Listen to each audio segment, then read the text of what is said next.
కొన్ని కాలనీల్లో పెద్దలు నమ్మని కానీ పిల్లలు మాత్రం నిశ్శబ్దంగా చెప్పుకునే కథలు ఉంటాయి.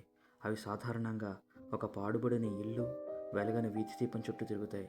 దేవ్ ఉండే కాలనీలో ఆ కథలు అన్నీ ప్లే గ్రౌండ్ చివర ఉన్న పాత వేప చెట్టుకు సంబంధించినవి. పెద్దలు చెట్టు పాడైపోయిందని చెప్తారు, కానీ పిల్లలు మాత్రం అక్కడ నేల కదులుతున్నానంటారు. ఒక సాయంత్రం ఆకాశం ఎర్ర రంగులోకి మారుతున్నప్పుడు దేవ్ తన స్నేహితులతో కలిసి ఆడుతున్నాడు. అందరూ ఒక్కొక్కరుగా ఇంటికి వెళ్ళిపోతున్నారు. దేవ్ బంతి కోసం వేప చెట్టు వైపుకు నడిచాడు. అప్పుడు అతను ఆమెను చూశాడు. తెల్ల చీరలో ఒక ముసలమ్మ చెట్టు కింద నిలబడి ఉంది. ఆమె పాదాలు నేలను తాగడం లేదు, కొంచెం గాల్లో వేళ్లాడుతున్నాయి. మిగతా పిల్లలు ఆమె శరీరంలో నుంచి వెళ్ళిపోయారు. ఎవ్వరూ ఆగలేదు, ఎవరూ ఆమెను చూడలేదు.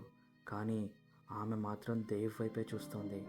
ఆమె మెడ నెమ్మదిగా ఒకవైపుకు వంగింది, మరింత వంగింది. ఎముక విరిగిన శబ్దం. చూస్తుండగా దేవ్ దగ్గరకు వచ్చింది. దేవ్ వెనక్కి చూస్తూ పరిగెత్తాడు. ఆమె నవ్వుతూ తన దగ్గరికి రమ్మని పిలుస్తోంది. నువ్వు నన్ను చూస్తున్నావు అనే శబ్దం దేవ్ తలలో వినిపించింది.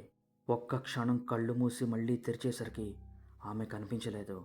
కానీ చెట్టు కింద మట్టి కొత్తగా తవ్వినట్టుగా ఉంది. Next part coming tomorrow.